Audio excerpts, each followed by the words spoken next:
फक्त माझ्या दोघांना डिस्टर्ब करू नका.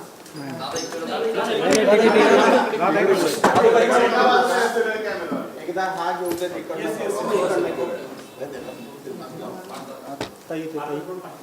इकडे दादा इकडे